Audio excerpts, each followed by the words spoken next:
To what extent did industrialization benefit the lower classes? Industrialization in Britain between c. 1750 and 1850 transformed the economy through mechanization, the factory system, steam power and rapid urban growth, turning Britain into the workshop of the world. For the lower classes, primarily agricultural laborers, artisans, and the emerging industrial working class, proletariat, its impact was profoundly mixed. While it generated long-term economic growth that eventually raised real wages and living standards for many, in the short to medium term, especially 1780–1840, it brought severe hardships in working conditions, housing, health, and social dislocation. Overall, industrialization benefited the lower classes only to a limited extent during this period, with costs outweighing gains for most until the mid-19th century, when gradual reforms and productivity improvements began to deliver more tangible advantages.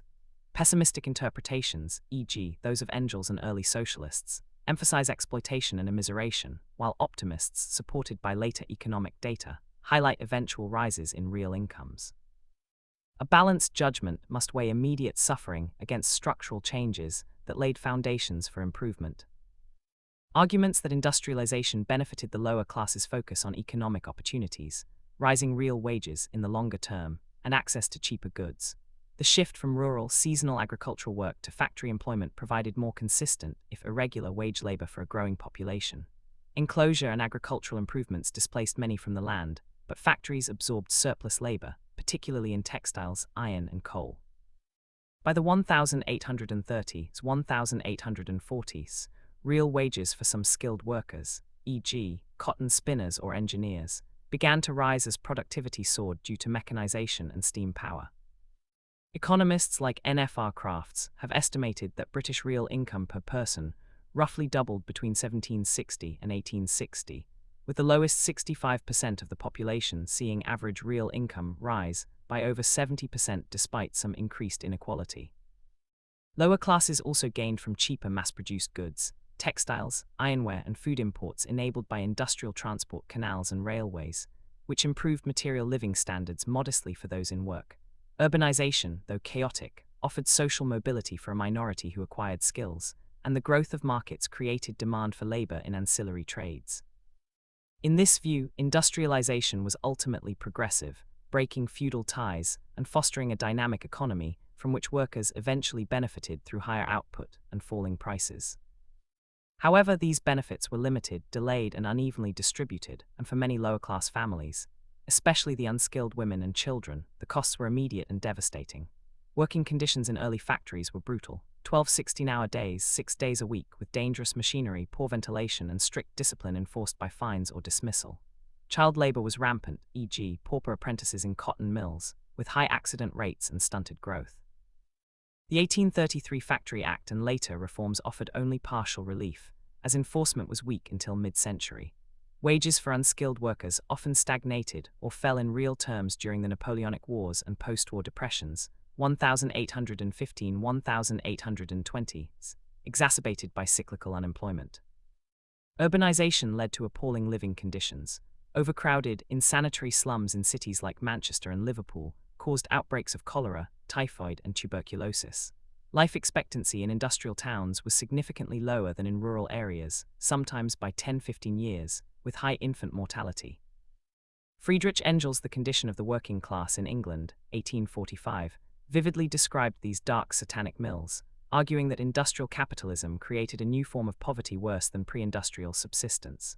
Artisans, e.g., handloom weavers, suffered de-skilling and unemployment as power looms displaced traditional crafts, leading to desperate poverty. Overall, the benefits accrued disproportionately to the middle classes, factory owners, merchants, and aristocracy, while the lower classes bore the social costs of rapid change without adequate safety nets. Evidence of popular protest further underscores the limited benefits and widespread discontent. The Luddites, 1811–16, smashed machinery in the Midlands and North, protesting job losses and wage cuts. The Captain Swing Riots, 1830, targeted agricultural machinery in southern England. Chartism, 1838–48, represented the most sustained working-class political movement, with millions signing petitions demanding universal male suffrage, annual parliaments, and other reforms, demands rooted in economic grievances like low pay and lack of political voice.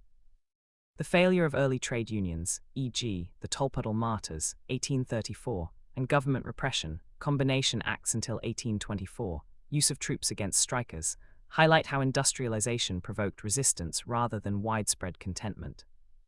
While repeal of the Corn Laws, 1846, and the 1848 Public Health Act showed some government responsiveness, these came late and were often concessions to middle-class pressure or fear of revolution, rather than proactive benefits for the lower classes.